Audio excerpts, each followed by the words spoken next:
Hello and welcome everybody. I am Coach Pav and I am also very excited to be doing or conducting, I don't know, leading with Ray, our first Coach Q&A post massive upgrade, which we're calling 2.0. Yeah, got some great questions here and excited to go through them. Obviously, as I said, joined by Ray. How are you doing, Ray? Awesome, actually. Yeah, Friday afternoon's just ticked over, and weather is fine, and looking forward to a good weekend. But yeah, excited to be sharing Sphere 2.0. I'm looking great in the new kit as well, right? Look at us go, and the new branding. Yeah. Thank you, Ray. Let's get stuck in. Thank you for sharing your screen, and we'll be taking through. The first question is a little bit fuzzy, we like to call it. It's from Eric, and it just says my subscription. So I'm going to expand on that, and I'm just going to ask you, where does someone go to manage their subscription, please, Ray? Oh, well, I won't do it. Oh, of course, yeah, because you're going to see all of your personal information. Yeah, don't open it. That's fine, though. The two places that I will say, well, three places. First off, if you click on my account, it's going to bring up, it's available on both web and mobile. It's going to bring up stuff like subscription, where you can enter in your payment information, see your trial. If you're a coach, it's going to tell you how many athletes you're paying for, blah, blah, blah. However, if you need more help, there's two places you can go. First is Need Help, or the Help Center. Loads of resources in there about how you can manage your subscription. You can ask Hugo. Hugo's going to be able to answer that question. And if all else fails, contact us, and one of our lovely support team will be reaching out to you and responding and helping you with your account query. Brilliant. Yeah, I like now, Pav, just on that note too, where when you go to your account as a coach, we are now showing you how many athletes sit in your group, so it's transparent as to the number of athletes you're paying for. Yeah, absolutely. And if you are an athlete and you want a coach account, yeah, like Ray says, you do have to reach out to us. If you didn't onboard as a coach, you won't be able to do that yourself. We can do that for you. No worries. So thank you, Eric. If that doesn't answer your question about your subscription, please do reach out to us. We will get that sorted for you. The next question is coming from Claire, from I was going to say your neck of the woods, but it's a big old country, isn't it, Sydney? So hopefully in the middle of winter for you, it's not too bad. But what's the best way to get a certain session programmed once a week? For example, always swimming on there's a bit that's hidden, on a Sunday with a group of ocean swimmers. So this is just adding a recurring workout. And I guess we can talk a little bit about what that looks like when you don't necessarily know what the intensity or what the structure will be. Yeah, in fact, I already have an example of that. This is just my own training schedule set up that you can see here on the screen, just as an athlete. And you'll notice that this strength workout here, and this one here, and this one here, and this one here are the same. They're recurring workouts that I've set up as placeholders for the fact that I go to the gym and I know I lift heavy a couple of days a week. And the way I've done that is just added a new workout, selected from the workout library. It doesn't matter what you're choosing. I'll just run through a very simple example.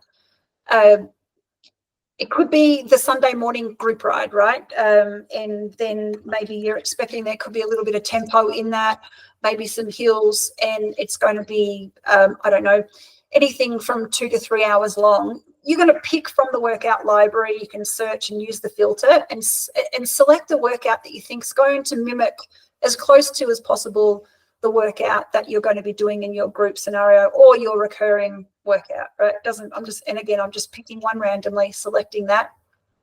So now I've gone through the library, I've matched that workout up with what I think that workout's going to be, that recurring workout. And here, instead of it not being a recurring workout, I'm just going to select yes. And when I could set all the other settings in here if I want as well. I save that, and that will mean that 10-minute tempo bike ride with this training load is going to be assigned every day on my calendar, every week, ongoing until I cancel that recurring workout. Perfect. I think, yeah, and I mean that. I think coming from I think the cycling analogy or way of expressing this is probably the easiest way, because I mean, for at least for me, a group ride, even when you plan it to be something, it often becomes something totally different in the heat of it. You either get someone turn up to your social coffee recovery ride that wants to do a chain gang effort, or it's vice versa, right? You do a no drop chain gang effort and your 80-year-old buddy turns up and you're kind of having to do like a little bit of waiting at the top of the hills all the time. All of that's absolutely fine, right? It's part of church training in a group. I think what Ray's saying perfectly is find the workout that is most likely to be reflective. And then one of the biggest or most powerful features that HumanGO has is the replan, right? And just doing that. Now that took a really long time. That's longer than normal. I would just say that took a little longer than it should. But what I note is that when you're creating a custom workout, because it's applying it to every one of your weeks forever and a day, it does take a little while to set that up in your calendar. Now that I've done that, Hugo's asking me, all right, we've created this recurring workout. Would you like me to re-optimize your program, given now that workout is included every week going forward, or would you like to do that later? And I'm just going to select later. But the point there is that because I've added my group workout or my recurring, let's call it recurring because that was more along the lines of your question there, Hugo's now seeing that I have added this workout that's outside of its prescription and its recommendation. And the beauty of using HumanGO is that it does realign the time in sport and the time in zone given everything that's going on. So it's probably in your interests to select that, yes, re-optimize my plan going forward to take into consideration this new recurring workout. Yeah, and like you say, Hugo needs to know a couple of things, obviously, whether that's in addition to what you already set as your training week, whether that's actually going to be, because if if it's an addition, Hugo's going to give you an extra workout and you're going to get 2 bike workouts or whatever per day, which is fine. For some people, maybe it is an addition. Maybe you're now doing your morning intervals and your afternoon coffee ride or whatever it is. But Hugo also wants to take into account that expected or that planned load and time in zone as well, right? So that if you end up adding a set of a chain gang, lots of tempo and threshold to a day, which was typically recovery, there's a reason Hugo put that as recovery, and Hugo needs to obviously re-optimize your week and change that round. Otherwise, you just end up with, too much intensity or in the wrong zones and stuff like that. So. Yeah. And they're just showing you here that this one here is the 58-minute to the 10-minute tempo workout. That's there now as a recurring. You can see here it's got the little push button icon indicating that that's been added. That's not a HumanGO workout. That's been something that's been added over and above. So that's a nice way of just sort of having that overview look at your the assigned workouts and understanding that there's a difference between a HumanGO assigned workout and one that you manually add as well. It's kind of cool. Absolutely. Thank you, Ray.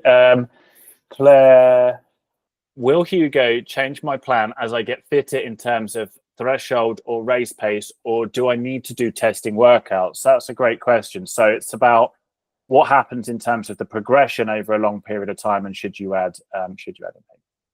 Oh gosh, okay. So it's a great question. We love this question because it clarifies, I guess, how you track your improving fitness, or in some cases you're decreasing fitness, and that's okay too, right? We know that there's going to be decreasing fitness at the end of the season when you have your break or whatever. But yeah, let's just talk generally about adjustments in fitness. If you have your threshold values turned on as HumanGO values, so not as manually added values, let me go over here to your progress. This is where all of our data around our outputs based on our training sit. So this is where you'll go to sort of look at all of these things, but we're talking fitness right now. So let's look at a value, say, for running, for example. So at the moment, my threshold pace is 7:45 per mile. I happen to have just done a test on Thursday night, and that was updated. So if I go to the page down here, here is actually my manually added threshold pace. That's the most recent value. means that HumanGO, and that I've manually added it, means that HumanGO is going to be referencing that to derive these pace zones and these heart rate zones up here.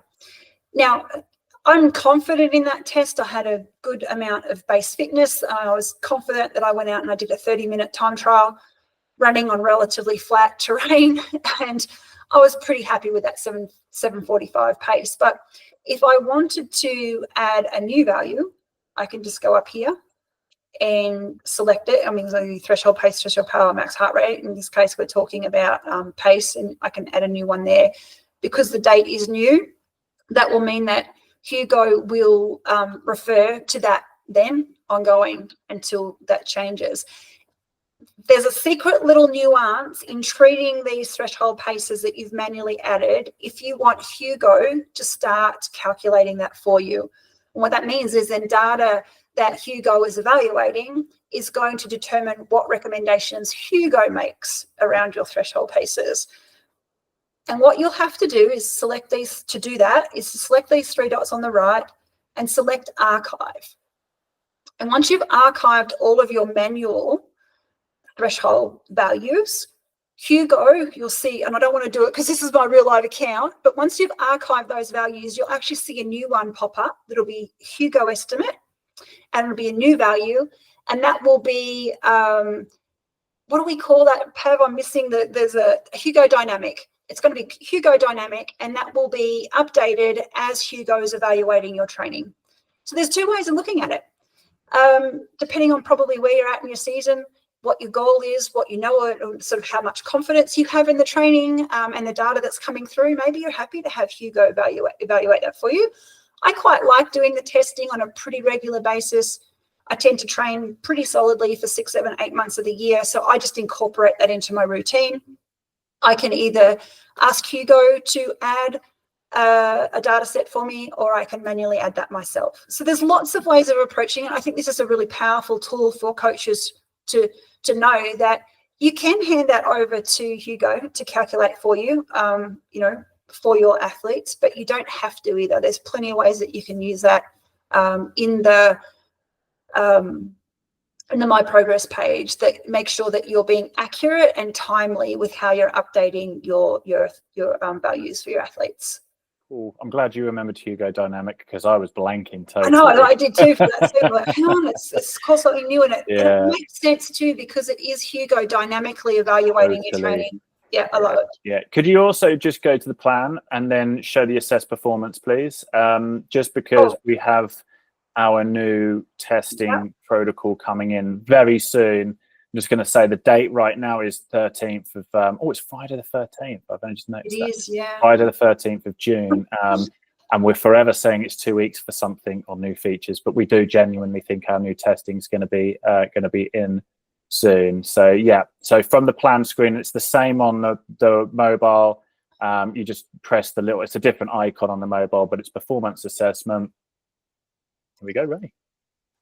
Obviously, it'll be in here. So yeah, we'll have an option there for whatever we call it. I think it's HPH testing, isn't it? Human powered health. No, it's going to be called. Now I'm really testing the memory. Well, it should be. It's right there. HumanGO recalibration. Oh, okay. So we decided. Fantastic. Yep. That's right, because we had it as penciled as HPH. Yep. And then the long name, and then I guess I missed the visit.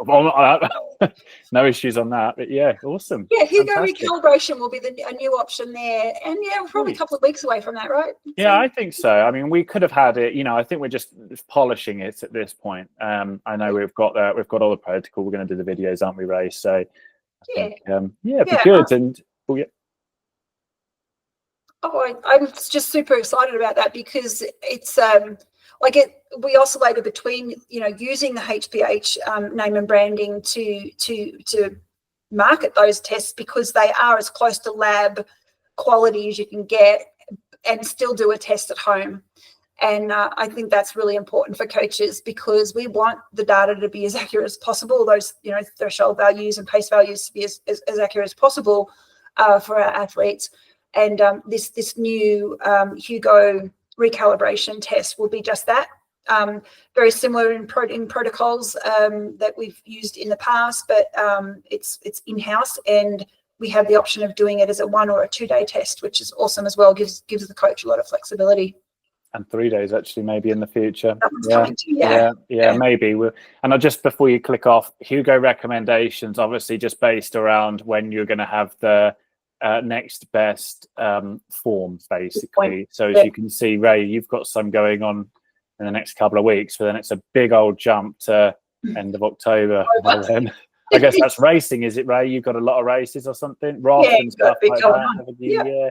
Yeah. I think when we were laughing, weren't we, when we did our how-to videos? I think maybe it was actually one of the release webinars we did, and we were using my account, and it was like 2027 or whatever it was when I was going to be ready for testing, because we'd added so many workouts and goals. But good. Thank you, Ray. And then so HumanGO's making recommendations based on the training load, but you can also custom training cycle, but you can also select a custom settings. It's not so obvious that you can actually select that one there too. Yeah. Well said, Ray. Thank you. Claire, that's your 2 questions. Thank you for sending them in. If you have any follow-up, please do let us know. Okay, so Maria, thank you for your question. Great question. Can I change the plan on a daily basis? So you're on the perfect screen here, Ray. Yeah. Answer, yes. Yeah. Yeah, I think I will jump in and say that, Maria, if you are somebody that has been using HumanGO as a user before this big release, I think we see a lot of confusion around we used to have, and we're bringing some form back of exceptional availability, which was how you would kind of adjust this. Right now, if you, for me, I tend to, because I don't take any vacations or anything, because I'm literally that, I can just drag and drop on my calendar, and that works for me. So say, for example, today I know I can't do my workout, I can do it tomorrow. I just drag and drop, and it's as simple as that, as Ray's demonstrated now. I don't know, Ray, if you've got something else you want to add to that, really. Well, I guess there's lots, and talking to the absolute I guess one of the best benefits of HumanGO is the flexibility. So yeah, the drag and drop I use quite a lot for myself. I wouldn't do that so much for my athletes. But those things happen as well, where I might have the auto replan turned off for an athlete. So they've sent me a message and they say, hey, like, I'm just really dragging today, I need a low load day. I might just drag and drop a workout to another day or delete it, like those sorts of like on the fly type obvious adjustments. But I think it's just really good to know that you can change each workout that's in there as well. And we have a couple of ways of doing that now. That the beauty of 2.0 is that it consolidates all of the themes and the actions that we used to do that were spread all over the screen or the desktop into very compartmentalized areas. So all the things that you want to do for this workout are selectable on the 3 dots. Same on the mobile. So you can edit the workout and you can change the version right there. Pretty easy. I can also, if I want to, jump into the workout library, I can search for something else here, and I can change it that way. So there's sort of, that's another level, I guess, of on the fly adjustments that you can make on a daily basis. And then if I want to add something, I'm adding either by one session that I want to add to my training week that's going to be integral for today and ongoing, or this week and ongoing. I can ask HumanGO for a suggestion, or I can select from the library. So there are lots of ways. Yes, I can change the training for today, but without the absolute context, I guess, of sort of what you're looking at achieving there. Maybe we haven't answered the question fully because you're thinking, oh, I need to do something else and I can't quite find where I do that. Pop us another question or let us know if we haven't answered that here. Absolutely, yeah, I think right. And also there's a video on this, couple of really good videos in the help center, which maybe go at a bit of a slower pace and cover everything from a logical, it's I guess it was 10-15 minute long video, so we'll avoid kind of going through every little bit of it today. But I think that there's loads of, I think you're right, Ray, like the level of customization is what makes HumanGO strong. So yeah. Cool. And thank you, Maria. The next question is from Louis. Okay, so there's two parts to the question. First off, you're kind of reporting a bug. You've not really. I know you mentioned in there, Louis, that you've already reported this. What we're not going to do is pull up your account on this demo because this is going to go out to everybody. Maybe, Ray, we can quickly just show again how to submit a bug for anyone else that is watching that might want to. But Louis's issue is it seems like he's lost a lot of his old data. So maybe we can show as well how we would manually upload data. I've never seen that, by the way. I've never seen an account lose data once it's been uploaded. So there's definitely something going on. Maybe it's hidden. I'm thinking more than anything, it's there just hidden. But I think that we can also answer the question about how you would manually add a workout manually add an activity rather to the calendar. Oh, so we don't need to contact us. We can do that in a minute. Yeah, we'll do that as the end, just in case anybody else encounters a bug and wants to know how to report it. But yeah, I think the plus icon on the screen you're on now, top right, there you go. Yeah. And then past activity. And basically it's adding it in there. We've got a way to some other, I won't mention names, but training platforms don't really like it when you try to export a lot of your data from that platform and try to bring it over to a new one. They make it kind of fiddly. However, we do have an engineered solution to this, and we just need to build it into our UI. So the kind of really messed up format which is shared by the competitor, which we're talking about here, to make it difficult for you to be able to use a different platform, we can actually extrapolate that data now, and we've done it. It's just about making it easy for you, the user, to be able to do, because it can be fiddly, and we don't want your data to get corrupt or anything. So here's how you would do it. It's a bit of a slow process, one at a time, but you just get the fit file or the TCX file and drop it in there, or you can click the browse file button and go through it. Similarly as well, when you connect your device, you should get a lot of historic data popped in as well when you do that, when you create your account. Yeah, and I guess if again, if we haven't quite answered the question there, if there's something a little unusual going on, depending on maybe the device that you're importing from, or your history was there and it's not now, that could be something as simple as us running a simple request in the background. It could be a one-off thing as well. I mean, it's just, like Pat said, it's kind of hard to know without actually looking at your specific account. Yeah. So again, thank you, Louis, for submitting that. If you've not heard back from our customer service, please do feel free to send them another one. They actually incredibly prompt, so I'd be very surprised if you haven't heard from them already, and they will get that sorted for you, because you shouldn't have to manually upload your data again. Right. But yeah, reach out if you have any questions. So last question of the day is from Raymond, and I love this. It's essentially talking about adding a sub goal. There's two parts to this: adding a sub goal and then adjusting training week. We could go through those, please, Ray. Should we go the sub goal first? I think so. Yes, please. Yeah. Yeah. I don't know that I have, but anyway, let's just, again, I love using a real account because it makes the most sense. So this is actually my next up and coming race here.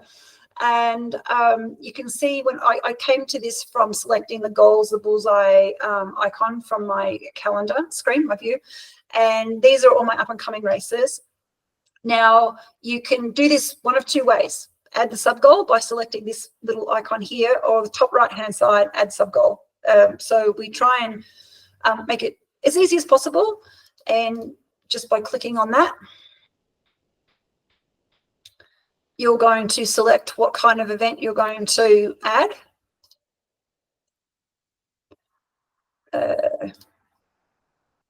It's probably not going to make too much sense, but it's interesting how HumanGO does know to sort of place that sub goal somewhere in between where you're at right now and when that next goal comes up. Select your date. In the sub goal, I think one of the differences between how we used to treat ABC races and and A races and sub goals is that now that you can customize the number of taper and recovery days, and if you don't want them at all, you can also select not needed and just let Hugo know that this genuinely is a very, very much a sub goal. It's more of a training day. I just happen to be, starting at a starting line, and the event will be timed, and then I can create the sub goal by selecting that there. No need to hold the UI up doing that, but you'll just follow that wizard through. And when you've done that, you'll actually see the sub goal show up here. And when you, edit goal, you'll also see the sub goals. If I had saved that, it would show up here. So it's kind of nice. I like, again, I just selected edit goal on that particular goal. Everything that I have to do about this goal is now in this page, and I can check and view the overview. I can edit that from here. I can also select the phases and edit them from here, delete them even if I want, add a new phase. Like I said, I could see my sub goal here as well, and I can also generate my race plan all from that same view, edit goal. I think that's really cool. It's a nice way of managing pretty much every parameter that surrounds the details of that race for you. Yeah, agreed. I love the sub goals versus the B and C goals, and given the flexibility, it's just so much better, isn't it? Because it's it really does totally depend on the individual and the goals as to whether you need a taper or recovery. You could be doing a 5K on the way, just as a goal to, not really a goal, but like as a race, and your main goal could be an Ironman, couldn't it? So that's right. You don't need to really necessarily, if you're doing the run training for that, 5K is probably just another run, isn't it? And you don't need a recovery or a taper period. But a marathon, on the other hand, maybe, right? Thank you, Raymond. That's part one of your question. So the second part is the training week. You kind of touched on it there, Ray. Maybe we could just take a look at your training week, and maybe we can talk on, because for sub goals, how you might change it and add or adjust. And we've got the big wizard little wand dealy, which as well. So that would be great, please. Okay, so heading back to your plan page. This is where you can view your training week. That's a little calendar icon here.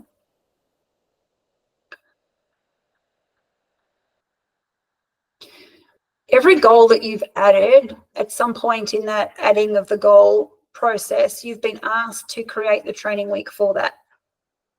So every goal has an associated training week. And the way that you can see that quite simply is by selecting the down arrow here in the training week. And you can see this is the one that's set up for Boise. This is the one for Lake Tahoe. It's different. It's different because it's a different goal. And then on it goes. So the specifics of each of those goals have their own training week. I can edit all of those so that they are all the same, or I can keep them all different based on Hugo's recommendations. But I just wanted to show you that little drop down little arrow there is not so obvious. So you can actually see, again, from this window, all of the training weeks for all of your goals. So you can change that here. Again, there's another video that goes into the depth of this, but you can edit that time slot for your training week. Work your way through all of the cells here and specify how you would like that treated for your athlete. You can add an extra session here, same thing. I can even drag and drop if I want, in the same way as you do on your calendar in real time. So again, this is just, I don't want to do it because this is actually my training. I don't want to mess with that too much. I'll confuse my coach. That won't work. That won't work so well. And now we have the ability to deal with three training blocks on each day, 7 days a week, which is very cool. And I can turn on and off my days here. Cool. Then the little wand icon, just if you want to make big changes, right? Just to the goal configure. Yeah. Mm-hmm. Yep. Yeah, so I like to say the screen that Ray's going into now is if you want to make a massive change. If you want to make a small change, it's just on the previous one before. And once you save that, HumanGO will do a little replan and take into account your new training week. Yeah. Cool. And that's it, Raymond. Well, that was our last question. Do we want to just quickly show one last time the help center and contact us, please, Ray, just so that people have that idea of where to go if they yeah, so either one of these here need help. We have in the contact us is also on this page, so I kind of quite like this one. All of our tutorials sit here, so you can select on any of these topics. You can search by topic as well. There's a bunch of resources there about how to use the app, background information. You know, also that's kind of weird that I selected that one because I didn't actually need to do that. All about me. Oh, here we go. This is much more interesting. Pretty fun. Funnily enough, other is where you'll find these episodes as well. Yeah, so other is an interesting one to accidentally click there. Oh well, you get my drift. We cover it all here. Yeah, we love the other. The other one's a really good one because it's not necessarily about app stuff. It's additional resources, right? Some of the subjects there are absolutely amazing, but they don't necessarily. They're a holistic approach to your training and coaching, really, isn't it? It's not really about stuff you can do in the app. So. No, plenty to learn from high caliber athletes. And, Lance, Matt, Freddie. Yeah, we've got Daniela. Oh gosh, we've got loads. Eric's on there. What an exciting group of people we get to work with, Ray. You being my favourite, of course. Oh, you're just saying that because I'm here in front of you. You'd be saying the same thing. So just an example, and actually now I can toot Pav's horn because he's one of the team that has pulled all of these resources together and made sure. Obviously some of this stuff is a little old, but the new branding, but really highlighting how any question that you have is basically in here in one format or another. So you can just search, by our standardized questioning here, or you can search up here to the top.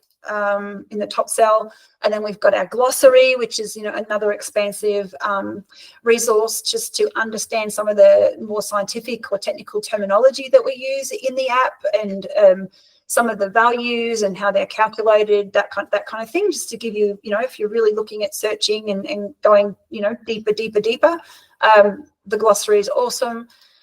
And again, all of our chaptered resources here. And then if you want to contact us, I have a suggestion, or I found a bug, I'm stuck on something or something else, submit that ticket there and type in your query, your question. You can upload images here as well.